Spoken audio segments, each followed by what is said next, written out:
श्रीरामचंद्रा करुणा समुद्रा, ध्यातो तुझी राजसयोगमुद्रा, नेत्री नये रे तुझवीन निद्रा, कै भेटसी बा मदला सुभद्रा. आजपासून श्रीरामचंद्र प्रभू आणि महावीर हनुमान यांच्या कृपाप्रसादाने श्रीमद तुलसीदास विरचित रामचरित मानस या भव्य दिव्य ग्रंथातील सुंदरकांड याचे ध्वनिमुद्रण करण्याचा प्रयत्न करूया. प्रथम मंगलाचरणाच्या श्लोकांनी याचा प्रारंभ करूया. ध्याये ध्याजान बाहू धृतधर धनुष्यम बद्धपद्मासनस्थम पीतं वासवसानं नवकमलदलस्पर्धिनेत्रं प्रसन्नं वामाङ्कारूढ सीता मुखकमलमिल्ललोचनं नीरधामं नानालङ्कारदीप्तं ददतमुर्जटामण्डलं रामचन्द्रं चरितं रघुनाथस्य शतकोटिप्रविस्तरम् एकैकमक्षरं पूसां महापातकनाशनम् आपदामहर्तारं दातारं सर्वसम्पदां लोकाभिरामं श्रीरामं भूयो भूयो नमाम्यहम्. रामाय रामभद्राय रामचन्द्राय वेदसे रघुनाथाय नाथाय सीताय पते नमः. राजो राजमणि सदा विजयते रामं रमेशं भजे रामेणाभियता निशाचरमु रामाय तस्मै नमः.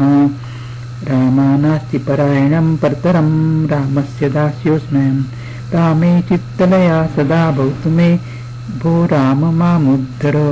राम रामेति रामेति रमे रामे मनोरमे सहस्रनामतातुल्यं रामनामं वरानने.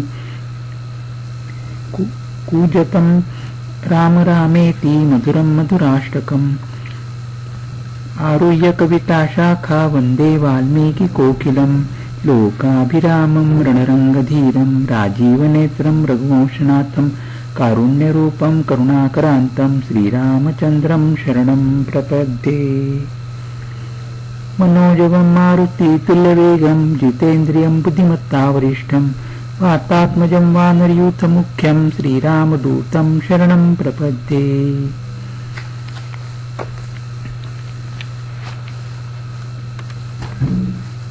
श्रीमद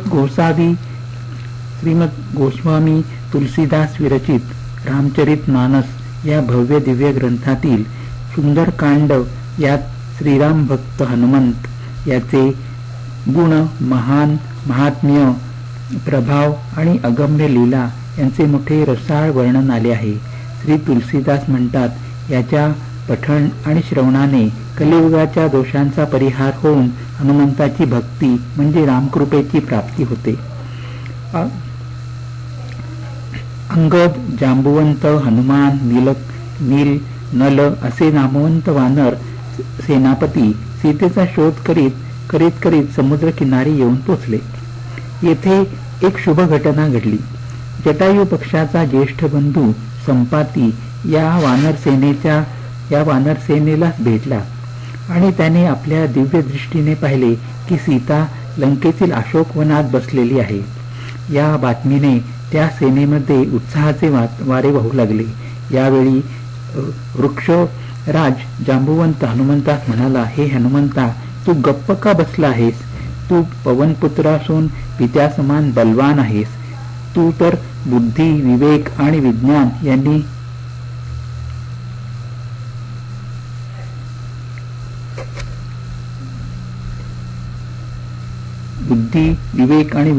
यांची खाण आहेस. हे वीरोत्तमा, तुझ्या हातून होणार नाही असे कोणतेही कठीण काम नाही. श्रीराम प्रभूंच्या कार्यासाठीच तर तुझा जन्म झाला आहे. जांबवंताचे हे कर्णमधुर वक्तव्य ऐकताच हनुमंत अति आनंदाने पर्वताप्रमाणे विशाल आकाराचा झाला. सुवर्णासमान अति दैदिप्यमान असा त्याचा वर्ण होता. जणू तो पर्वतांचा दुसरा राजा सुमेरूच वाटत होता. तो वारंवार सिंहनाद करीत म्हणाला, मी हा भीषण सागर सहज लीलेने ओलांडून जाईन. रावणाला त्याच्या सहकार्यांसह ठार मारून त्रिकूट पर्वत उचलून येथे आणून ठेवी. हे जांबुवंता, मी काय करावे ह्याचा योग्य सल्ला दे. जांबवंत म्हणाला, हे पुत्रा, तू लंकेत जाऊन सीतामाईंना पाहून तिची बातमी घेऊन ये.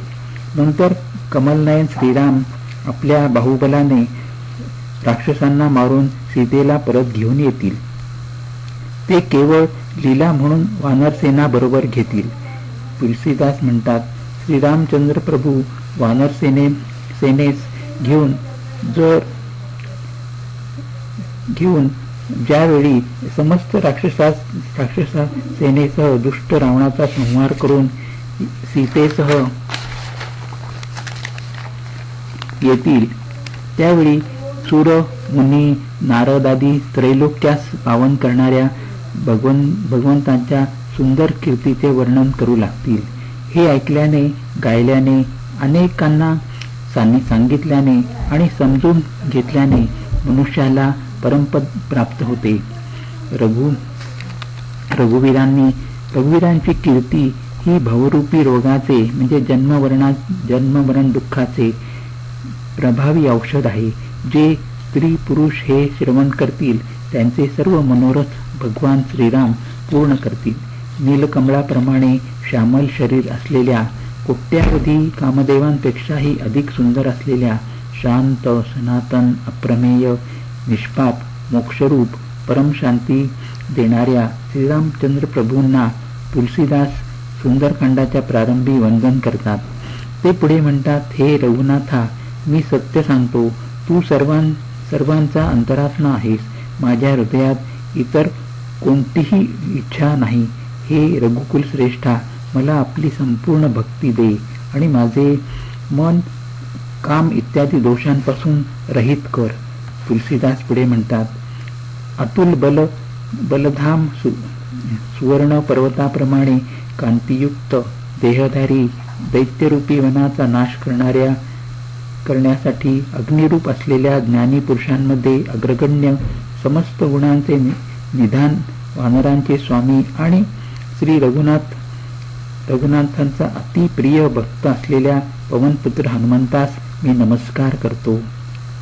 जांबवंताचे उत्साह निर्माण करणारे वक्तव्य ऐकल्यानंतर हनुमंत सर्व मित्रांना उद्देशून म्हणाला, मित्रांनो, मी सीतेला पाहून येईपर्यंत तुम्ही येथे माझी प्रतीक्षा करा. तो पुढे म्हणाला, हे काम मी निश्चितपणे पूर्ण करीन. मला मनातून खूप आनंद वाटतो आहे.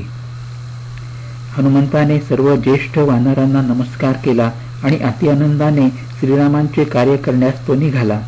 समुद्राकाठी एक सुंदर पर्वत होता. हनुमंताने गमतीने त्यावर उडी मारून तो त्यावर चढला आणि वारंवार श्रीरामांचे स्मरण करून त्या पर्वतावरून मोठ्या वेगाने उड्डाण केले. ज्या पर्वतावरून हनुमंताने उड्डाण केले तो पर्वत तत्काळ खचून पाताळलोकी गेला. ज्याप्रमाणे श्रीरामांचा बाण अमोघ असतो त्याप्रमाणे हनुमान वेगाने निघाला. हनुमान हा श्रीरामांचा दूत आहे हे जाणून सागर मैनाक पर्वताला म्हणाला, हे मैनाका, तू याचा श्रम परिहार कर. हनुमंताने त्या पर्वतराजाला स्पर्श करून प्रणाम केला आणि म्हणाला, हे मैनाका, प्रभू रामचंद्राचे कार्य संपन्न केल्याशिवाय मला विश्रांती कुठली. पवनसुत हनुमान लंकेच्या दिशेने जात असल्याचे पाहून देवांनी त्याच्या बलबुद्धीची परीक्षा घेण्यासाठी सर्पाची आई सुरसा हिला पाठविले. ती मार्गात येऊन म्हणाली, हे वीरोत्तमा, आज देवांनी मला तुझ्या रूपाने भोजन दिले आहे. मी आज हे ऐकून हनुमंत म्हणाला, श्रीरामांचे कार्य पूर्ण करून मी परत येईन व सीतेची वार्ता प्रभूंना सांगीन. मग मी तुझ्या तोंडात शिरेन, तेव्हा तू मला खा. हे माते, मी सत्य सांगत आहे. हे आता मला जाऊ दे. ज्यावेळी सुरसेने काही केल्या त्याला हनुमंताला जाऊ दिले नाही त्यावेळी हनुमंत म्हणाला, मला खाऊन टाकत का नाहीस. सुरसेने आपले मुख एक योजने जे 4 कोस एवढे पसरले. हनुमंताने आपले शरीर 8 योजने एवढे मोठे केले. ज्यावेळी तिने आपले मुख 16 योजने एवढे पसरले त्यावेळी हनुमंत तत्काळ 32 योजने एवढा मोठा झाला. सुरसा आपले तोंड जसे जसे मोठे मोठे करीत होती तसे तसे हनुमंत त्याच्या दुप्पट आपले रूप दाखवित होता. ज्यावेळी सुरसेने आपले तोंड 100 योजने मोठे केले त्यावेळी बुद्धिवान हनुमंताने तत्काळ अत्यंत लहान रूप धारण केले आणि तो तिच्या विशाल मुखात शिरून लगेच बाहेर आला आणि त्याने नमस्कार करून निरोप मागितला. तेव्हा सुरसा म्हणाली, देवांनी ज्या कामासाठी मला पाठविले होते ते तुझ्या बुद्धी सामर्थ्याचे रहस्य मला समजले. तू बलबुद्धीचे निधान आहे. श्रीराम प्रभूंचे कार्य तू उत्तम प्रकारे संपन्न करशील असा आशीर्वाद देऊन ती निघून गेली. त्यावेळी हनुमंत आनंदित होऊन पुढे निघाला. याच समुद्रामध्ये एक राक्षसी राहत होती. ती आकाशात उडणाऱ्या पक्ष्यांना आपल्या मायावी शक्तीने पकडीत असे. जे जीवजंतू उडत असत त्यांची सावली पाण्यात पडे. ती राक्षसी त्या सावलीस पकडीत असे. त्यामुळे त्यांना उडता येत नसे आणि ते पाण्यात पडत असत. अशा प्रकारे आकाशात उडणाऱ्या पक्ष्यांना ती खात असे. असेच कपट त्या राक्षसीने हनुमंताच्या बाबतीत सुद्धा केले. बुद्धिवान हनुमंताने हे कपट ओळखून आपल्या मुष्टीप्रहाराने त्या राक्षसीस ठार मारले आणि समुद्रापलीकडे गेला. तेथे त्याला वनाची शोभा दिसली. तेथे मधाच्या लोभाने भ्रमर गुंजाराव करीत होते. त्या वनातील वृक्ष फळे फुलांनी बहरलेले होते. ते पाहून हनुमंताचे हृदय आनंदाने भरून गेले. त्याला समोर एक विशाल पर्वत दिसला. तो निर्भय होऊन त्या पर्वतावर चढला आणि तेथून त्याने लंका पाहिली. तो एक फारच मोठा किल्ला असून त्याच्या चारी बाजूला समुद्र आहे. विचित्र मणी जडविलेली सोन्याची तटबंदी आहे. आतील बाजू सुद्धा सुंदर सुंदर घरे असून तेथे चौक, बाजार, सुंदर मार्ग, गल्ली बोळ आहेत. सुंदर नगर उत्तम प्रकारे सजविलेले आहे. हत्ती, घोडे, खेचरांच्या झुंडीच्या झुंडी, तसेच पायदळ आणि रथांचे समूह यांची गणना कोण करू शकेल. अनेक रूपातील सैन्य दले आहेत. अशा प्रकारे ते नगर शत्रूंपासून सुरक्षित आहे. वने, बागा, उद्याने, फुलबागा यांनी नगर अत्यंत सुशोभित झाले आहे. मनुष्य, कन्या, नागकन्या, देवकन्या, गंधर्वकन्या आपल्या अप्रतिम सौंदर्याने जणू सर्वांना भुरळ पाडित आहेत. काही ठिकाणी पर्वताप्रमाणे विशाल शरीरधारी मल्ल गर्जना करीत आहेत. एकमेकांशी ते भिडत आहेत. नगरातील बहुसंख्य रक्षक पाहून हनुमंताने निश्चय केला की अत्यंत लहान रूप घेऊन रात्रीच्या वेळेस नगरात प्रवेश करायचा. त्याने अगदी लहान रूप धारण केले आणि प्रभू श्रीरामचंद्रांचे ध्यान करीत लंकेत प्रवेश करण्यासाठी निघाला. लंकेच्या द्वारावर लंकिनी नावाची एक राक्षसी पहारात करीत होती. तिने हनुमंतास पाहिले आणि म्हणाली, मला न विचारता कुठे चाललास? अरे अरे अरे मूर्खा, तुला माझे रहस्य माहीत नाही काय? जितके चोर आहेत ते सर्व माझे आहार आहेत. हे ऐकून हनुमंताने त्या राक्षसीस एक भयानक ठोसा मारला. त्या सरशी ती रक्त ओकत जमिनीवर कोसळली. काही क्षणातच ती लंकिनी स्वतःला सावरून उठली आणि भयभीत होऊन हात जोडून म्हणाली, ज्यावेळी ब्रह्मदेवाने रावणाला वर दिला त्यावेळी त्याने मला राक्षसांच्या विनाशाची खूण सांगितली होती. ते म्हणाले होते, हे लंकिनी, वानराने मारल्यावर तू जेव्हा व्याकुळ होऊन जाशील तेव्हा राक्षसांचा संहार झाला असे समज. हे वीरोत्तमा, प्रभू रामचंद्रांच्या दूताला मी डोळ्याने पाहिले. हे माझे थोर पुण्य आहे. स्वर्ग आणि मोक्ष यांचे सर्व सुख जर तराजूच्या एका पारड्यात घातले तरी ते दुसऱ्या पारड्यात ठेवलेल्या सत्संगाच्या एका क्षणाच्या सुखा एवढे सुद्धा होऊ शकत नाही. अयोध्येचा राजा श्रीराम या हृदयात धारण करून तू लंका नगरीत प्रवेश कर आणि सर्व कामे पूर्ण करून यानंतर हनुमंताने लहान रूप धारण केले आणि लंकेत प्रविष्ट झाले. त्याने घरोघरी जाऊन शोध घेतला. तेथे असंख्य योद्धे होते, परंतु सीता कुठे दिसली नाही. नंतर तो रावणाच्या अतिविशाल आणि अतिशय सुंदर अशा महालात शिरला. तेथे रावण झोपला होता. नंतर बाहेर आल्यानंतर त्याला अजून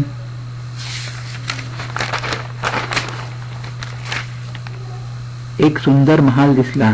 त्यात भगवंताचे एक वेगळे मंदिर बनविलेले होते. तो महाल श्रीरामांच्या धनुष्यबाण आणि आयुधांच्या चिन्हांनी अंकित केलेला होता. तेथे तुळशीच्या नवनवीन झाडांचा ताटवा पाहून कपिराज हनुमंतास हर्ष झाला. लंका ही तर राक्षसांच्या समाजाचे निवास स्थान आहे. सज्जन साधू पुरुषांचा निवास येथे कसा, असा हनुमंताच्या मनात तर्क करू लागला. तितक्यात त्या महालात राहणारा विभीषण जागा झाला. त्याने रामनामाचे स्मरण मोठ्या आवाजात केले. ते ऐकून हनुमंतांनी ओळखले की हा रामभक्त सज्जन आहे. त्याची ओळख करून घेण्याच्या हेतूने हनुमंताने ब्राह्मणाचे रूप धारण केले आणि त्याला हाक मारली. ती ऐकताच विभीषण उठून तेथे आला. नमस्कार करून त्याने खुशाली विचारून तो म्हणाला, हे ब्राह्मणा, स्वतःबद्दल माहिती सांग ना. तू भगवंताच्या भक्तांपैकी कोणी आहेस काय? कारण माझ्या मनात फार प्रेम वाटू लागले आहे.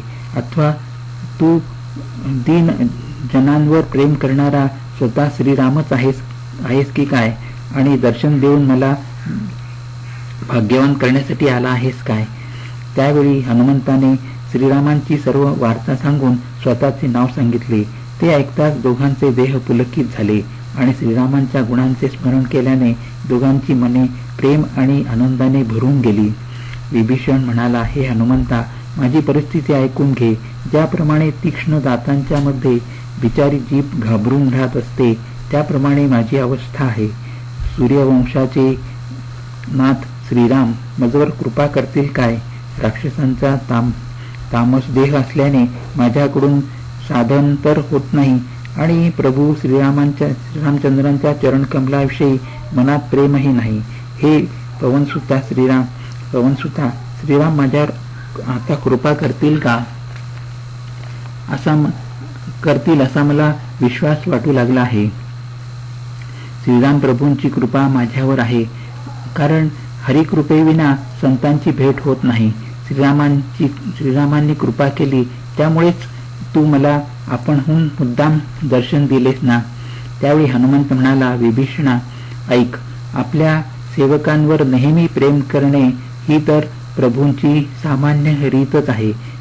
सांग बरे, मी कुठे कुलीन आहे? सर्व प्रकारे मी नीच चंचल असा वानर आहे.